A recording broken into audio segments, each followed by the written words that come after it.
So many people walk around and their heads down in the dumps, dude. And it's like, man, what has society done to them? I dig deep to their emotional state.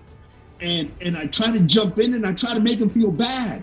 And people say, oh, but you feel bad. No, that's going to get them out of the rut. That's going to get them out of the bottom.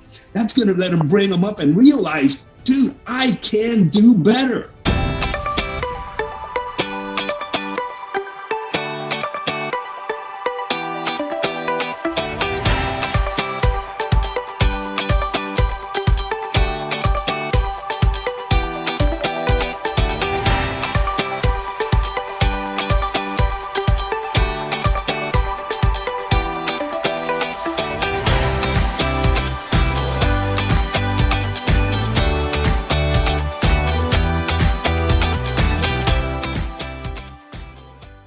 What is motivation?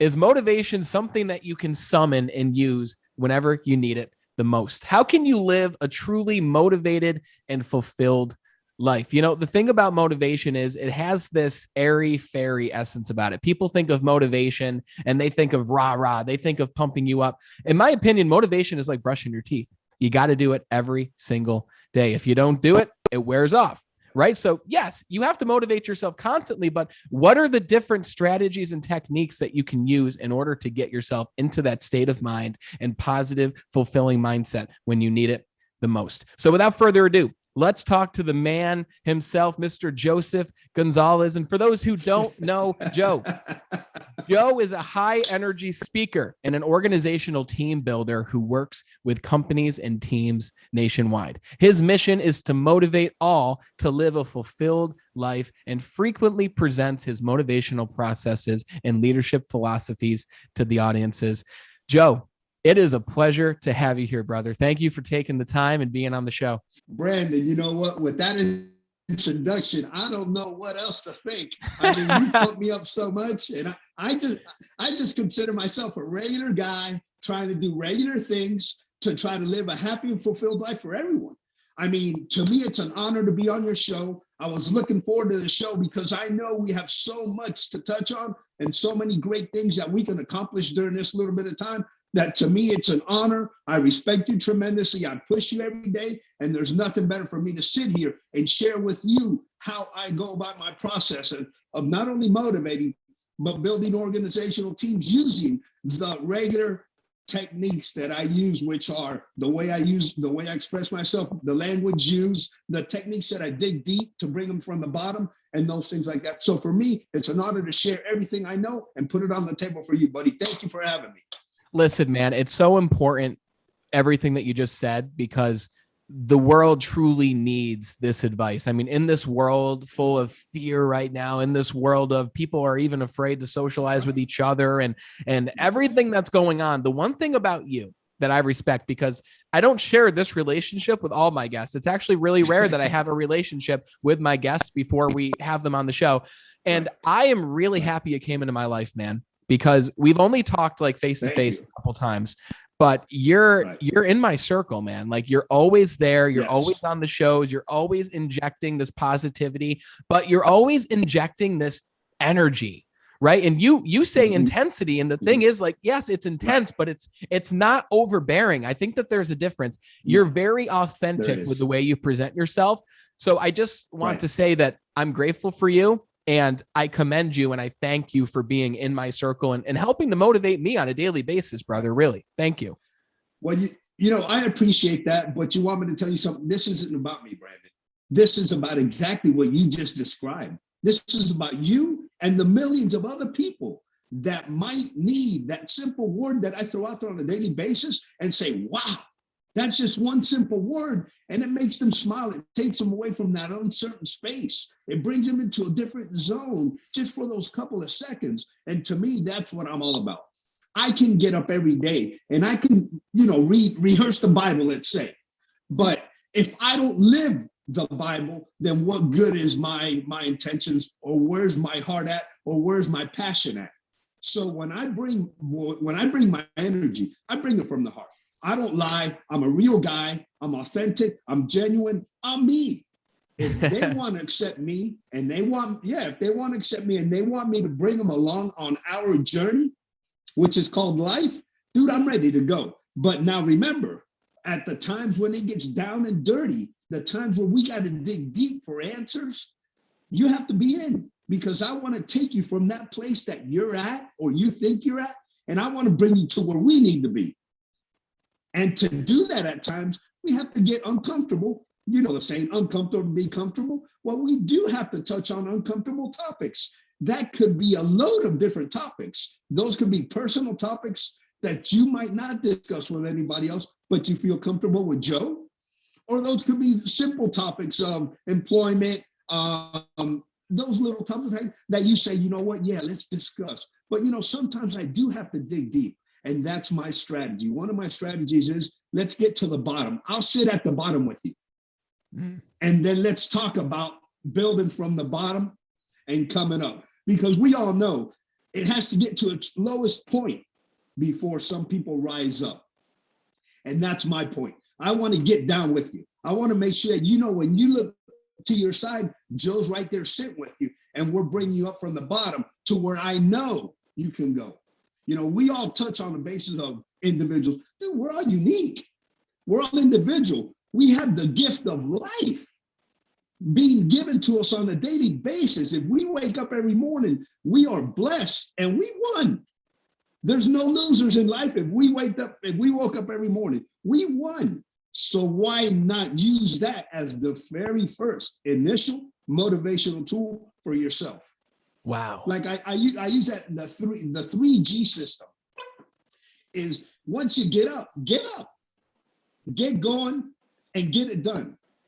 If every morning when you get up, you have a purpose, you have a passion, you have a drive, you have that determination, and you think about that crazy guy, Joe, that's telling you to get going, what are the chances that you won't put a smile on your face and say, whoa, this guy's bringing it every day for us. I get up. We live for that. I live for the other people. I live to bring those out of that rut. I live to drive everybody to be their best. I live for them to be happy. And whatever I need to do, whatever topics we got to discuss, that's my point. I'm going there. I'm going to bring it for them. I got to ask you, have you always, because listen, I'm sure you hear this a lot. I guarantee a lot of people always say to you, oh, are you always this way? Are you always so happy? Are you always so energetic? Oh, you must never have bad days. Like you're so full of life, man. You're full of, a good word for you is you're very full of zest. Like you've got this zest and this vitality to you. And we're going to touch on where that vitality comes from. But have you always been this way? Have you always been obsessed with helping people in the way that you do now? Have you always had this get up, get going, get it done mentality? Like, where did this come from for you, man? Well, I'm going to tell you a little story. My parents migrated from Cuba back in 55 and 57. They had a PhD, second grade level education. They didn't speak English.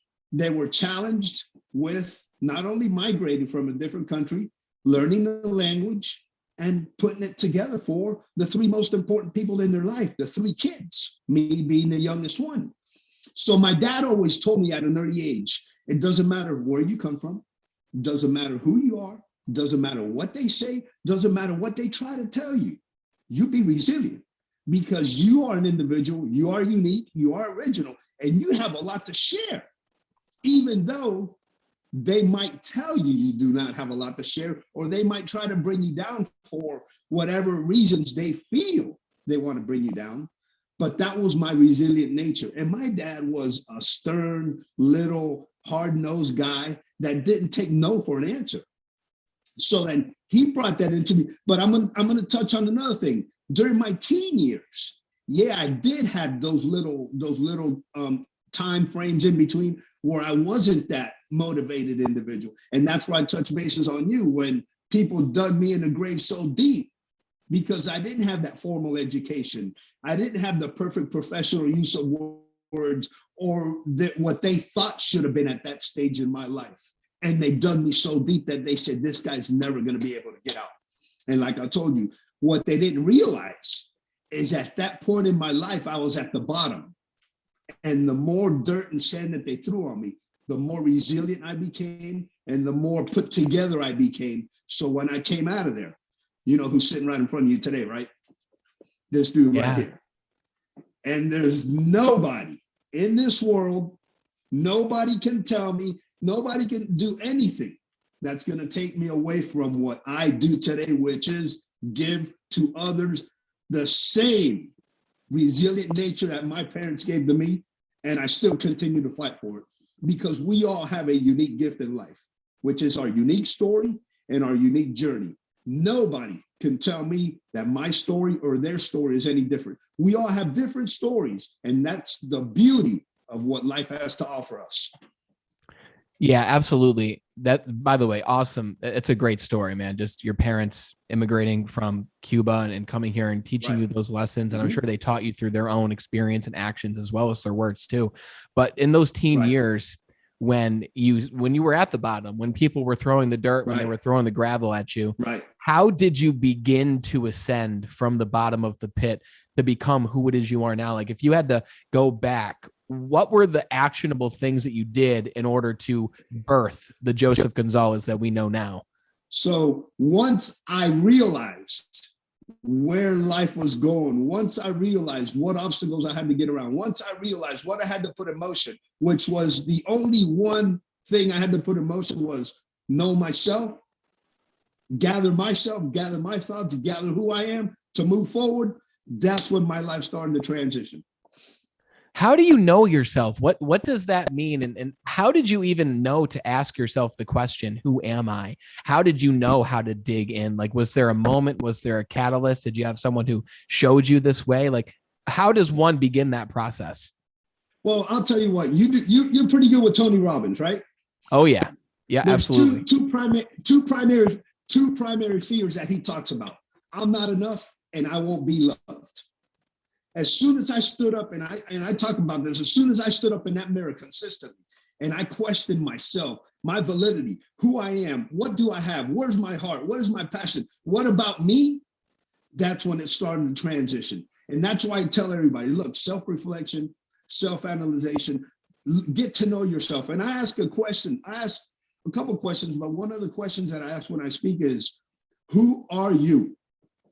Now, they don't have a mirror. They don't have a mirror, but if you would hear the words I get from the people, I know right away there's certain key words that I look for, that I see it in their face that they're struggling. Wow. You know, and I address that right away. And that's the one that I say, stand up. What's your answer? Without even knowing the answer. That's your answer. Stand up. What's your answer? When they stand up and they'll throw out big, tenacious, sensational, excited, free, all these things. And for each one of their answers, I have a response for them.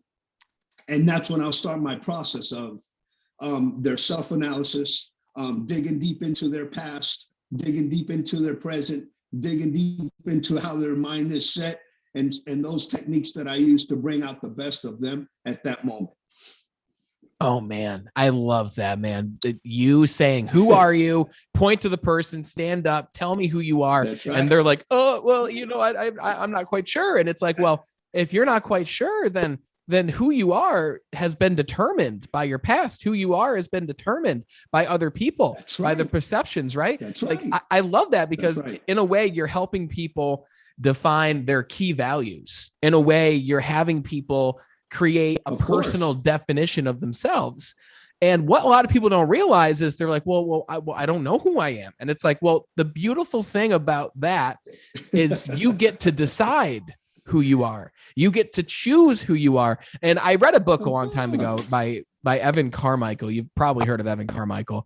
He wrote a book called Built to Serve. And he talks about having your core one word. Right. And from this one word, 3 other words branch off of this one word. And these words are your personal values. So I sat down like a couple of years ago and I was like, okay, this is really cool. So I dug in and my personal values are growth. And from growth stems excellence, impact, gratitude. And I wrote down the 5 most important things in my life to me. And one thing that I had to adjust is now my most important thing is health. Like if I'm not feeling good, if I'm not full of energy, if I'm not feeling incredible, then something's wrong. I can't perform and show up for other people in an impactful way if I'm not taking care of myself, if I'm putting junk into my body on a constant basis, if I'm not moving my body. Like, and I know that you are like, I mean, you 10x what I do, man, which I want to talk about. But I'm going to ask you, because you ask other people, who is Joseph Gonzalez? Who are you? I am Joseph Gonzalez, tenacious, brunt, head over heels, come at you, straight up, no BS, take it to the house and bring it every day. And I back it up. And whoever wants to try it, come on in. Oh man, round of applause for that, brother. That is you. You know what, Brandon, and you brought up a topic that I discuss as well, because it's not only that one word that defines each individual, because obviously there's a lot more behind it. So one word leads me to subcategories that lead me to subcategories that lead me to where I want to take that individual. Because if I only go off of one word, I can say, yeah, I'm tenacious. Okay, yeah, well, but no, to me, that's not where I need to go. I want to get, and we always say, keep on asking why. Yeah, but the why is fine. But once you give me a word, I'm going to dig deep into that word. I'm going to bring that word into so far down that you're going to say, whoa, this is a different level here. No, it's not that it's a different level. It's at the level that you need to be, because you can make it happen. Yes. And you're making it happen, man. Like, let me tell you, everyone listening, you got to go to LinkedIn. You got to follow Joe Gonzalez immediately. You have to follow him, because almost every day, pretty much every day, you are posting, like, you don't go half-ass, man. Like, you post a freaking incredible, raw, unedited, real, authentic video of you in your gym. This morning, you spoke about toughness. You're literally dripping sweat, man. Your shirt looks like, I mean, there's more wet spots on your shirt than dry spots. And you're just, you're speaking the truth, man. You're speaking the truth, but you're not just speaking the truth. You're showing the truth. You're doing it. You're in the field doing it every single day. And it's important. You don't just wake up that way, man. You're not just waking up that way. You're waking up with an intention to do specific things that will get you into a specific state of mind. So let me ask you, because it's, I know it's so important in your world just from watching you. When did fitness become a priority for you? When did fitness become a non-negotiable in your life? 40 years ago, Brandon. I've been doing it. I've been in the fitness 40 years already. I've been doing it every morning. It's exactly what has set my discipline in place. I've been in sport, and it's funny you bring up fitness, and I never mentioned fitness in anything. That's just not me, but that's my catalyst, where everybody sees the consistency, the action, the repetitive action, and like we all know, massive action needs to be in place. Without massive action, there's no forward motion. And I posted a while ago about interest versus commitment. Interest is, yeah, well, I'll go work out. I'm interested in working out. Let's see when I can get to it and we can get going. Commitment is, dude, I'm going to commit. I'm going in and I'm going to bust my butt every morning. I'm going to bring it to the house every morning. And I'm going to not only talk about what I'm doing, I'm showing everybody what I'm doing. And there's no backing down in my life. So that's what I say too. It's interesting too, because like you just said, you don't mention fitness in anything because you're in a gym, you're giving the talk in a gym. And by the way, is that your home gym? Right. That's your home gym. That's beautiful. No, that's a private gym that I go to. And it's funny. It's an old, wore out, no holds barred, dirty looking place. But you know what? It's at 2:30 in the morning, and it's mine to do whatever I want with it. That's awesome, man. No, it's cool that you got your own space. I see you in there, but I don't see other people generally. So I'm like, I wonder if he's at home. It's cool that you got your own private little place. I just signed up for a new gym over in, it's 5 minutes from me because we moved into a home 6 months ago. So I'm going to be the first to say, man, there was a 2-month period where I didn't go to the gym, and I was outside. I was walking. I'm still moving. Like, I was getting, 6,000, 8,000 steps in, but it changes the way that I feel, man. Like, when I'm not at the Of gym, course. and I only know this because there was a period of time where I was at the gym at least 4 days a week. Right. And when I'm not there, Right. it's not even that I physically feel less than. I do for sure physically feel less than, but it's my mind mentally. I know that I'm slacking. That's right. I know that I'm slacking on That's myself. right. And that to me is the Right. worst feeling. That's one of the most demotivating things for me. I went to the gym this morning Right. after you. I watched your video and I was like, oh my God, I'm going right now. So I went, and now I go 3 days a week, but it changes everything. If I had to give a piece of advice to anyone who wants to shift their life, find more motivation, if they're not currently working out, if they're not currently going to the gym, I'm like, dude, don't even worry about like writing down the gratitude statements. Like literally get your ass to the gym and lift some weights, man, or girl, or anyone. It's for anybody, right? It's so freaking important. It's empowering, Brandon, to me. And there's two types of motivators that I always talk about, and I explained to them. I said internal motivation and external motivators. Which one are you?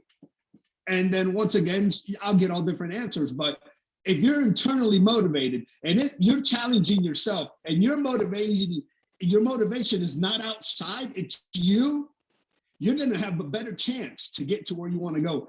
If you're externally motivated because, oh, well, I want to have a six pack, or I want to have big arms, or dude, you're not going to sustain it over time because you're not in it full bore. You're not going with your heart.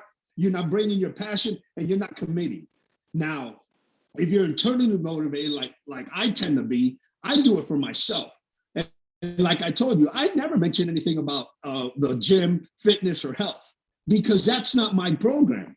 I've been into it for quite some time. I know that's my discipline piece. That's my passion piece to get to where I want to go, is to serve everybody else. Not by what I say, but what I do. The benefit of going to the gym and eating healthy and taking care of yourself, it's a better physical being, but that's irrelevant to me. I want the mind. You hit it right on. That mind aspect of it that keeps me driven, focused, and honed in on where I want to go. And you know where I want to go is to bring everybody along on my crazy life and journey so that we can all be happy and be crazy just like me. Oh man, listen, man, if everyone had your levels of energy, who knows what the world would look like, bro. I don't know if everyone should have that level. I think they should have their levels of energy. I do. Exactly. But how am I going to get them to display their level of energy? The tactic that I told before, I'm going to bring them out of the dumps. I'm going to bring them out from that space, that uncertain space that they might be in. And I'm going to try to elevate their game. And it doesn't matter how I have to go about it. We're going to dig deep. We're going to cry. I'm going to put my head on your shoulder. We're going to do everything to get you out of that little space so you can go on. Life is beautiful. We have the gift of life. Why not use it to our advantage? Hell yeah. So, okay. So let's talk about the mental, because I know that is your space. I had to talk about fitness, man, because that's that. I mean, when I think of you, I think of energy, I think of vitality, I think of health, I think of fitness. And it's funny because that's not even what you speak to. And it's like, it just goes to show the power of leadership. Without telling someone something, you're a leader because you're doing it and you're showing something. But let's talk about the mental. Exactly. So you help someone dig in. You help someone to know themselves, right? And you help them to create that phrase or statement or the simple knowingness of who they are inside, right? What comes next? How do you continue to help someone go to the next level of self-motivation so that they can really live this fulfilling life? My first thing is to get them, and we're going to touch on Tony, to get them to that state of mind, so that they understand where they were at, where they're at now. Then I go into the sustainability piece, which is touching bases with them on a constant and routine basis to make sure that we're starting, now that we've gotten this far, we're going to take it to that next level. What does that next level look like? For everybody, it's different because we're all individuals. So I can't categorize you. I might sit down with you and we might have a coaching session. And I tell you, Brandon, hey, dude, you're honed in on your health. You're honed in on your mind, but this is where I think we need to tweak a little bit and get you to there. I don't like to jump from A to Z, because then people get bogged down, they get wore out, and they get tired mentally. because I'm pushing. So we'll take it step by step. And depending on the progress that I see that they're going, then we'll start honing in on being more direct on taking them to where they feel they want to be.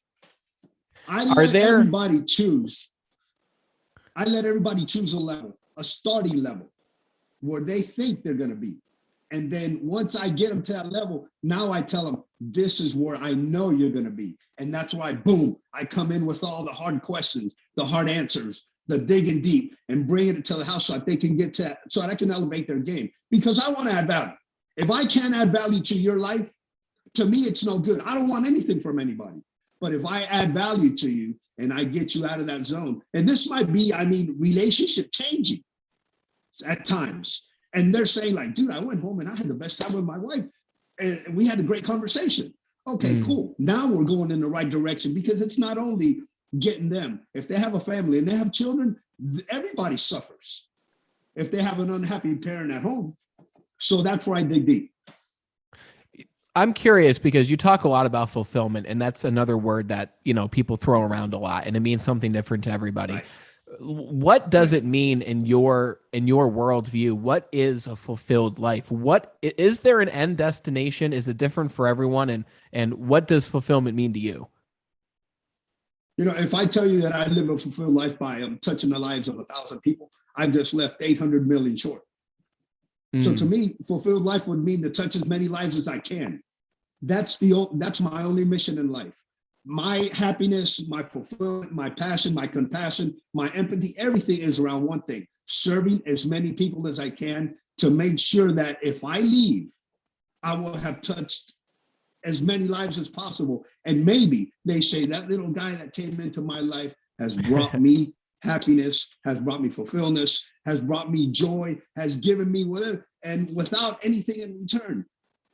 And that's my mission. That's my happiness. That's my fulfillment. And granted, I have a wife and I have 3 beautiful children.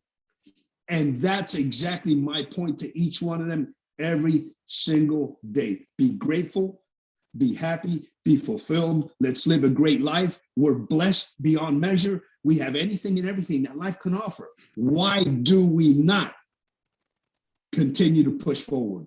We have the ability. We have it. We live in a place where we have freedoms. We have a lot going on. We are fulfilled and we are blessed beyond measure. So fulfillment, is there an end? That's my question to you. It's a really great question too, because it's really interesting because there isn't an end. Yeah. Because there's always more to be done, right? There's always more ways to exercise our own uniqueness, like you mentioned before. I ask a lot of people that question, right, man. And when it comes to high energy people who are actually doing things, the answer is always the same. I knew what you were going to say. And I see what you're going to say, because I see you every day. And the answer is help people, serve people, add value to people. It wasn't about me. I'm going to have this house. I'm going to have this car. It doesn't matter to me. I've had it all, Brandon. I've had it all. Does it matter? None of that means anything to me. You know what matters to me? You see that smile on that camera from you? That right now is fulfilling to me. No, it's true, because what am I worth if I don't put a smile on somebody's face? What does that mean to anybody? Dude, I'm not fulfilled. And I do it on a daily basis, Brandon. Anybody and everybody that comes across me, I'll be walking, and from halfway down the hall, you'll see them already laughing. Wow. Here comes that guy again. He's going to be, and it's like, dude, you're just, I don't know what to tell you. And I tell them all the same thing: fantastic, living the dream. And this is the best Monday of this week. And they say, why? I said, it's the only Monday, and we're alive and we're blessed beyond measure to be here today. Let's make the best of it today. And it's something that has touched a lot of lives. It's something that I offer to everybody. And I don't, like I said, I don't want anything in return, but all I want is a smile, and to make your life better, and to make sure that you lead a happy life. I'm curious when you say that, because a lot of people listening, they're going into maybe their workplace and they're around people who don't share similar worldviews, right? They're focused on growth. If they're watching this episode, then it's like you're obviously focused on improving yourself, and you're a leader. Innately, you're a leader because you're focusing on growth. But not everyone is that way, right? And I think there's a point where everyone can choose whether, okay, I want to grow personally. Like for me, I was 21. And I discovered people like Tony Robbins. I never knew this world of growth existed. I was always status quo. I was overweight. I was unhappy. But they're around people. So when you walk by people and they're like, how you doing? And you're like, I'm fantastic. I'm living the dream. How are you? And they're like, oh, I'm okay. You know, things are great. I'm glad things are good for you, but you know, things just aren't going well for me. Like when you confront adversity, and when you do meet with someone who is on a completely different vibrational level than you, how do you, I guess, I don't know how to ask this, but how do you handle that? What do you do in those situations? I stop in my tracks and I turn around and say, hey, come here a second. And you okay? And this and that. And then I ask another question, not who are you? I ask them, how can I help you today?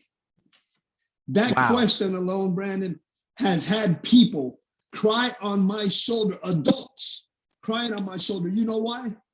What response do you think I've gotten from some people? And we're talking about adults 40, 50 years old. Do people just open up when you ask that question?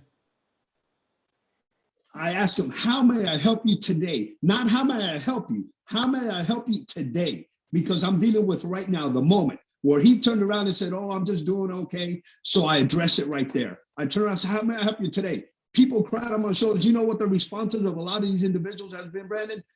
Nobody has ever asked me that question in my life. And you're talking about people that are 40, 50 years old. Hey, I got to cap myself.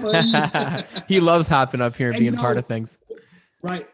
When I hear somebody tell me that nobody has asked them, how may I help you today? That crushes me.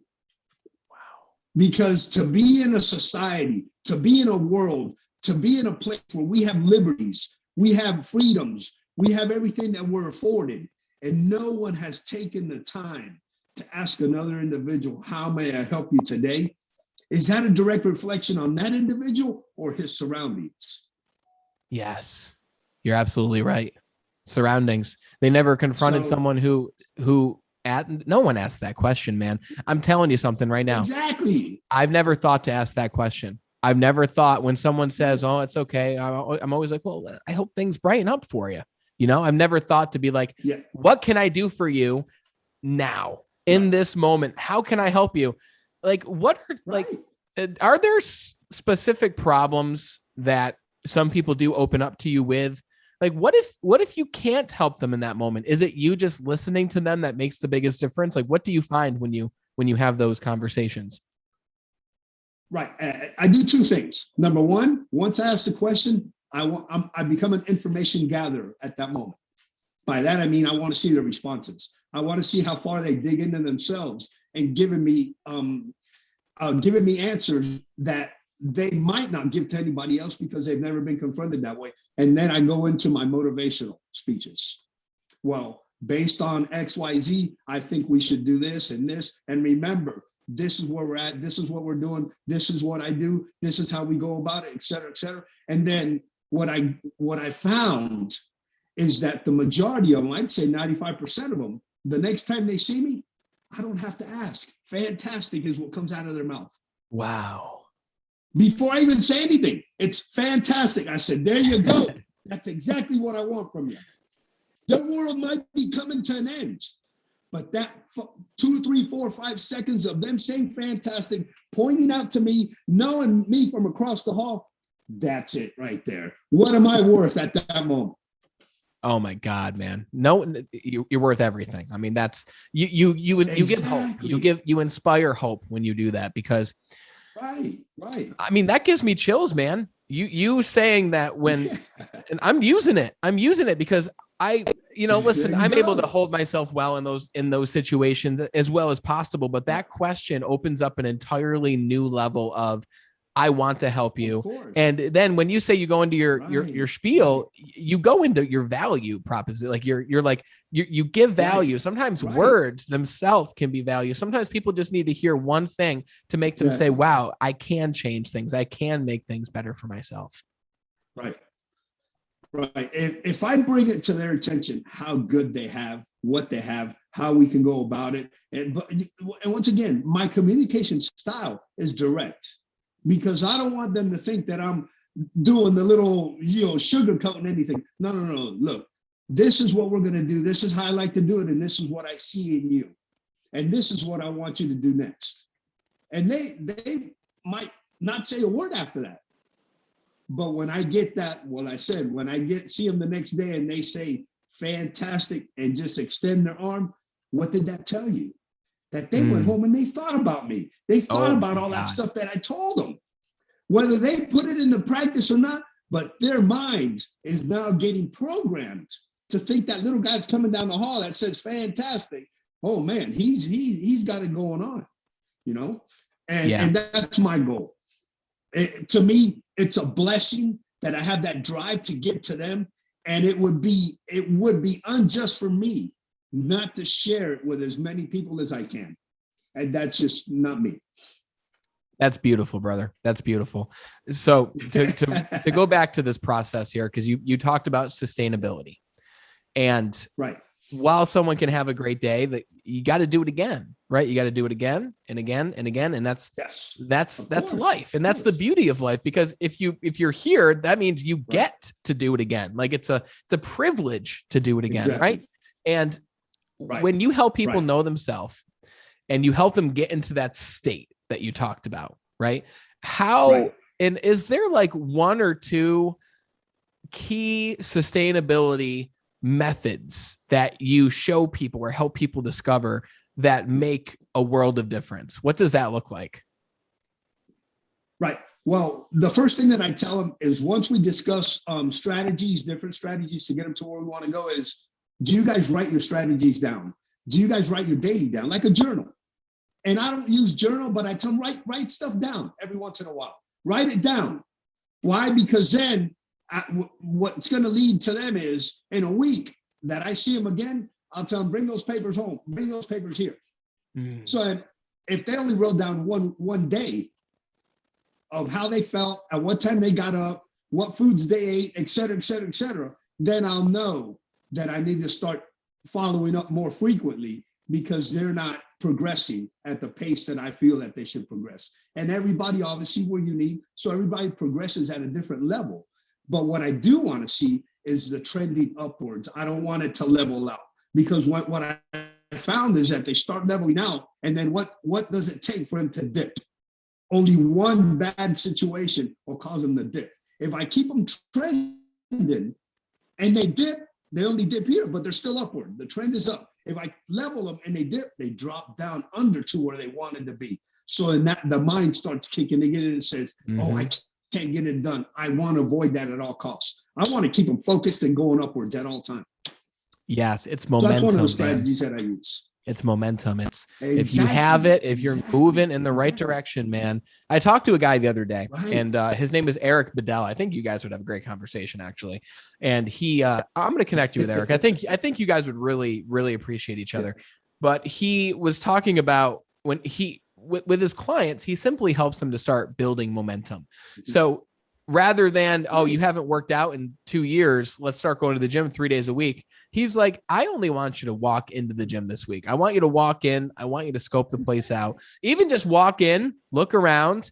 And even if you left, you've done more than you have the last 2 years. And then maybe next week you go in, you lift for 10 minutes, or you go on the elliptical so you can continue to scope the place out, and you've made 100% improvement over the course of the last week. And that momentum of just making steady progress, I recommend doing things daily, not necessarily weekly. So see how you can win and make slightly more progress every single day. I was reading in this other book I'm reading right now. It's by Robin Sharma. I think you would really like it. It's called The Everyday Hero's Manifesto.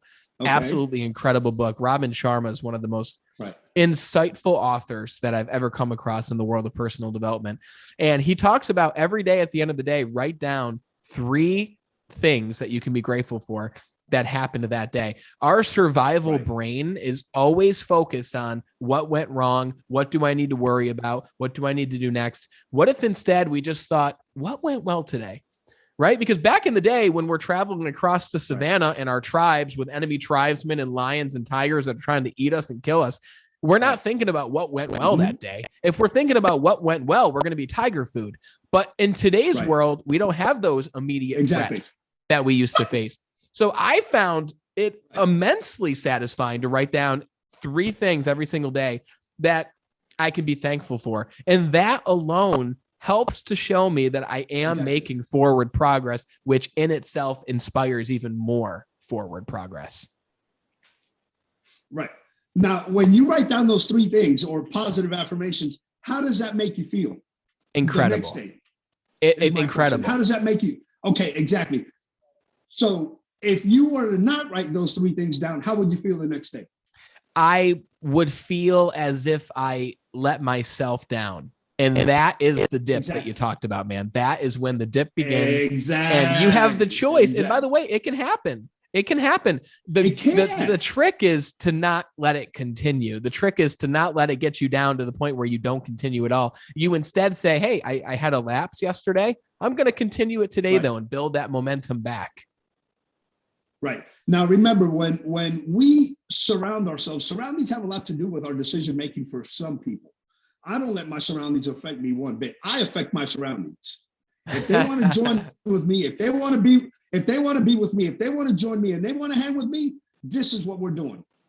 If you want to surround yourself with people that don't want to challenge you, I mean, challenge in a mental aspect, mental capacity is a big word.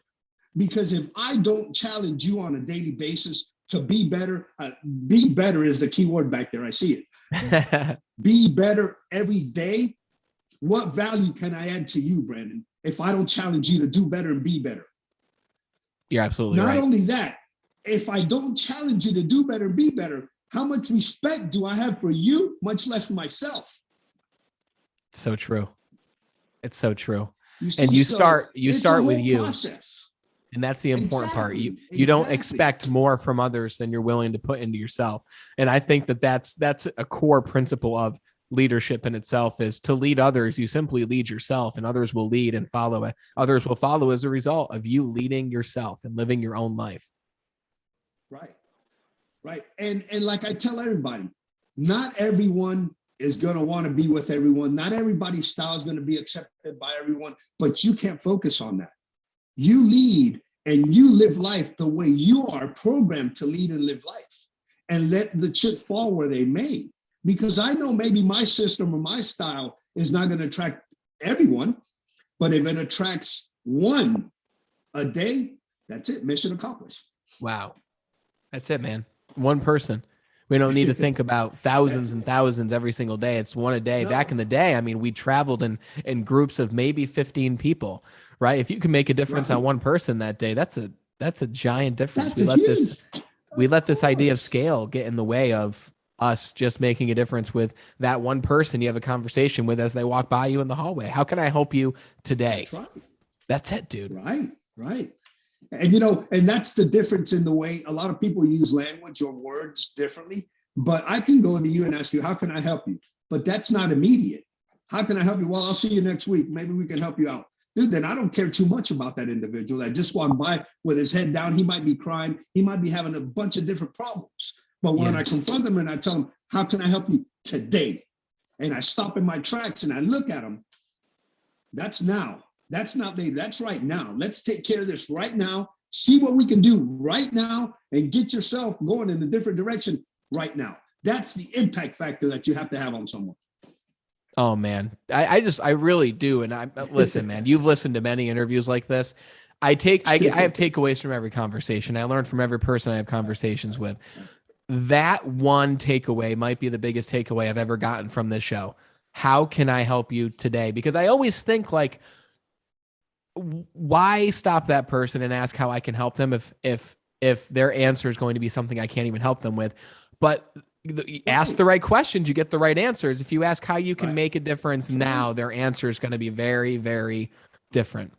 Right. That's so freaking cool, Right. man. So I want to ask you, because we could talk about Mhm. these things for forever. And I Forever. want to have you back on in the future to talk about it more, because we Let's do haven't it. even really dove into leadership itself. And I do want to, No. but I want to No. ask you, Right. what kind of organizations and teams do you love to work with? And what's your proposition to them? How can you help these organizations? Tell me a little bit about yourself professionally right now. Well, my organizations that I like to work with are the ones that let me be free to be myself and let their employees be free to be themselves. Because I've stepped into certain situations where I come in and I start discussing different assessments, different mindsets, different stuff. And then the employees tell me, oh yeah, but we can't discuss that. And I immediately look and say, that's exactly what's wrong with the organization. When you have employees that can't voice their opinions, when you have employees that feel fear for their position, for whatever they might be going through, that's exactly the main concern in organizational team building. I want to be able to come in and just let's let it go.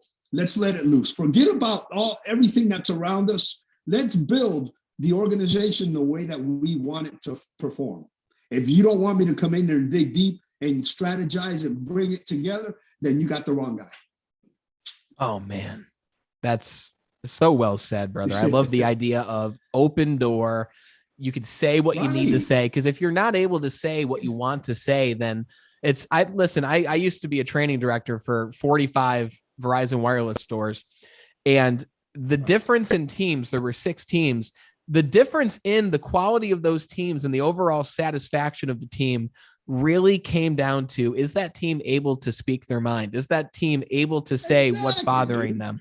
And the ones who were like, oh, we can't say that. We can't have that conversation with our leader. Those were the teams that were the most toxic environments. And it took time to fix those environments, if it even started to be fixed. Right.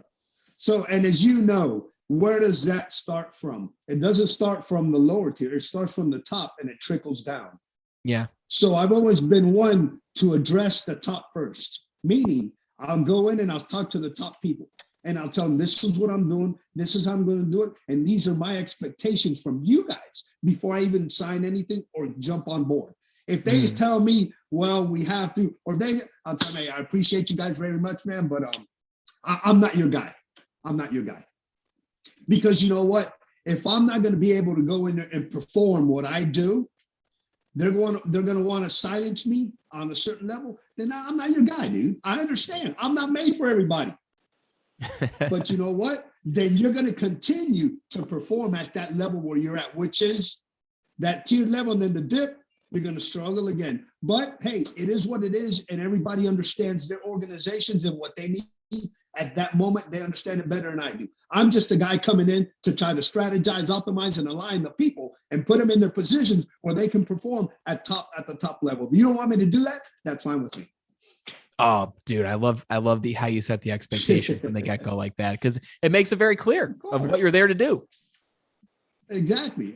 I mean, there's no BS around it. This is what I do. This is what I'm going to do. If you guys don't give me the freedom to do it, I don't want to be here. I appreciate you guys. Continue on with whatever you're doing. Let me move on to the next guy. You know? So cool. When businesses and organizations want to hire you or get a hold of you, what's the best way for them to reach out and do that? They can either contact me directly or they can go on. I usually do all my stuff from LinkedIn referrals. So In the Game Group, LLC, is my new business. That's where I'm starting to put it all together and make sure that I can grow it, have fun with it, empower everybody, bring everybody where they need to be, and have fun. I'm all about having fun, Brandon, and getting results. I'm results-based, solutions-based, but I'm direct. And I've told you again, my thing is to go right at it. I don't like that other stuff around. No, let's just jump in, let's dive in, let's get to where we need to go and find a solution, and we can work better that way. That's the only way to work, man. And you absolutely do have fun. Of course. Thank you for gracing us with your energy, your enthusiasm, your tenacity. And I just, again, man, it's been a couple months since we've met. It's been like 3 or 4 actually. And we've been scheduled to do this for a few months. And I was so happy to see it on my calendar a week ago. And I'm like, this is going to be one hell of a conversation. And it was. So everyone listening, go to the links in the description to check out Joe's LinkedIn profile. You can contact him directly there. You got to follow him to see all of the content he posts like every single day, because it's impossible to read it and not get fired up. It really is not possible to read it and not feel like you want to go do something and get up, get going, and get it done. So Joe, thank you, brother, for being on the show. Brandon, it was my pleasure. I'm glad I got the opportunity to share this with you. There's nothing out there like you. Follow Brandon. He's my guy. He's my man. He's the one that I'm going to empower to get better, and we're going to make it happen together. Thank you guys for listening. Wish everybody the best. Get up, get going, and get it done. Bring it every day. Thank you guys very much. Let's go, brother. Let's go.